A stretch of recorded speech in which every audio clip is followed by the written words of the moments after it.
নিজেকে সমর্পণ করেছেন, আল্লাহ আমি আপনার কাছে আত্মসমর্পণ করলাম।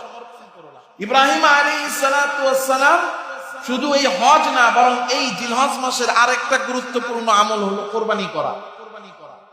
কসম খেয়ে যেই কথাটা বলছেন সেই কথাটার গুরুত্ব বুঝাই দিই।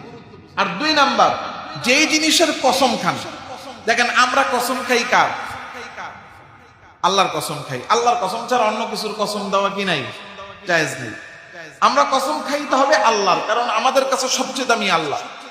এখন আল্লাহ তাআলার চেয়ে দামি আর কিছু আছে? তাহলে আল্লাহ কসম খাবেন কিসে? আল্লাহ তাআলা রব্বুল আলামিন বিভিন্ন সময় বিভিন্ন জিনিসের কসম খান। কেন? শুধু এইটা বুঝাইতে এই জিনিসটা বড় দামি, এই জিনিসটা বড়। যেমন ওয়াল আসরি, সূরা আসরের মধ্যে কসম খেয়েছেন সময়ের। কেন? এটা বুঝাইতে যে সময়ের চেয়ে দামি আর কিছু। আল্লাহ কোরআনে কারিমে কসম খেয়েছেন ওয়াশ শামসি, সূর্যের। এটা দ্বারা বুঝাইছেন সূর্য যতদিন আছে ততদিনই দুনিয়া আছে, যখন সূর্য থাকবে না দুনিয়া থাকবে না। এই সূর্যের দাম মানে সময়ের দাম। ঘুরে ফিরে আল্লাহ কোরআনে কারিমে যত কসম খেয়েছেন অধিকাংশ কসম সময়ের খেয়েছেন। তো আল্লাহ তাআলা রব্বুল আলামিন সূরাতুল ফাজরের 2 নম্বর আয়াতে কসম খাচ্ছেন ওয়ালায়ালিন আশর, জিলহজ মাসের প্রথম 10 দিনের। কেন?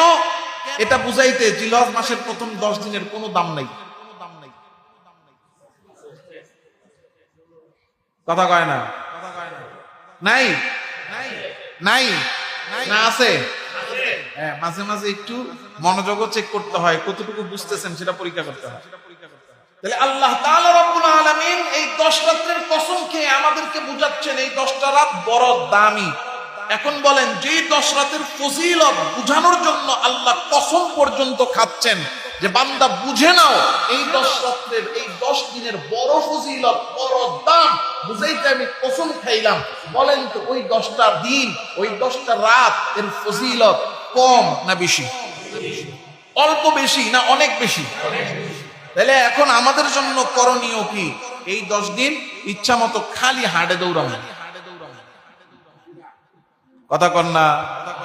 হ্যাঁ, আল্লাহর রাসূল সাল্লাল্লাহু আলাইহি ওয়াসাল্লাম হাদিসে বলেন, হযরত আব্দুল্লাহ ইবনে আব্বাস রাদিয়াল্লাহু তাআলা আনহু থেকে, মা মিন আইয়ামিন আল আমালু সালিহু ফীহিন্না আহাব্বা ইলাল্লাহি মিন হাযিহিল আইয়ামিল আশর। আল্লাহর রাসূল সাল্লাল্লাহু আলাইহি ওয়াসাল্লাম বলতেছেন, আল্লাহ তাআলা রব্বুল আলামিনের কাছে পৃথিবীতে আর কোনো দিন নাই যেই দিনের আমল এই 10 দিনের চেয়ে আল্লাহর কাছে বেশি প্রিয়। অর্থাৎ সারা বছরের মধ্যে এই জিলহজ মাসের প্রথম 10 দিন কোন বান্দা যদি ইবাদত করে, এই 10 দিনের ইবাদত সারা বছরের যে কোনো ইবাদতের চেয়ে আল্লাহর কাছে বেশি প্রিয়। এই 10 দিনে ইবাদত করা আল্লাহর কাছে এত প্রিয়, এত প্রিয়, আর কোন দিনের ইবাদত আল্লাহর কাছে প্রিয় না, এত প্রিয় না। সাহাবারা জিজ্ঞাসা করলেন, ইয়া রাসূলুল্লাহ, কোন ব্যক্তি যদি ওয়ালাল জিহাদু ফি সাবিলিল্লাহ, কোন ব্যক্তি যদি আল্লাহর রাস্তায় জিহাদে বের হয়ে গেছে, কোথায় বের হইছে? জিহাদে বের হয়ে গেছে। জিহাদে বের হওয়ার পরে সে যদি ওই জিহাদে যায় যদি আমল করে, ওই আমলও কি এই 10 দিনের আমলের সমান হবে না? ওই আমলও কি এই 10 দিনের আমলের চেয়ে বেশি প্রিয় না? অর্থাৎ একজন ব্যক্তি জিলহজের প্রথম 10 দিন ইবাদত করলো, আর একজন জিহাদে যায় ইবাদত করলো, তাহলে যে ব্যক্তি জিহাদে যায় ইবাদত করলো তার চেয়েও কি জিলহজের প্রথম 10 দিনের ইবাদতের ফজিলত বেশি? প্রশ্নটা কি বুঝতেছেন?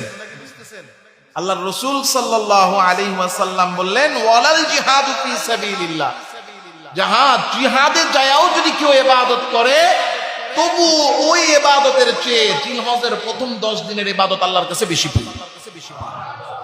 ইল্লা, তবে হ্যাঁ, শুধুমাত্র ইল্লা রাজুলান, ওই ব্যক্তি খারাজা ফি সাবিলিল্লাহ, যে ব্যক্তি আল্লাহর রাস্তায় যুদ্ধে গেছে, জানমাল নিয়ে গেছে কিন্তু আর ফেরত আসতে পারে না, মানে কি হয়ে গেছে?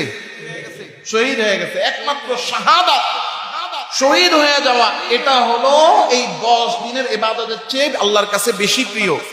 এছাড়া আল্লাহ তাআলা রব্বুল আলামিনের কাছে সবচেয়ে বেশি প্রিয় হলো জিলহজের প্রথম 10 দিনের ইবাদত। এখন এটা এই 10 দিনের যে ফজিলত আছে এটাই তো আমরা জানি না। কথা বলেন না?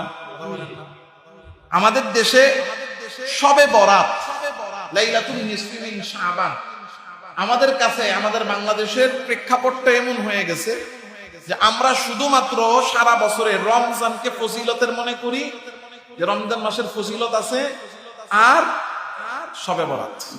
কথা কম না? এছাড়া যে ফজিলত এবং আল্লাহ তাআলার কাছে প্রিয় দিন আছে, এটা আমরা বুঝিও না, জানিও না, আর অনেকে এটা আমাদেরকে বুঝাইয়া বলেও না।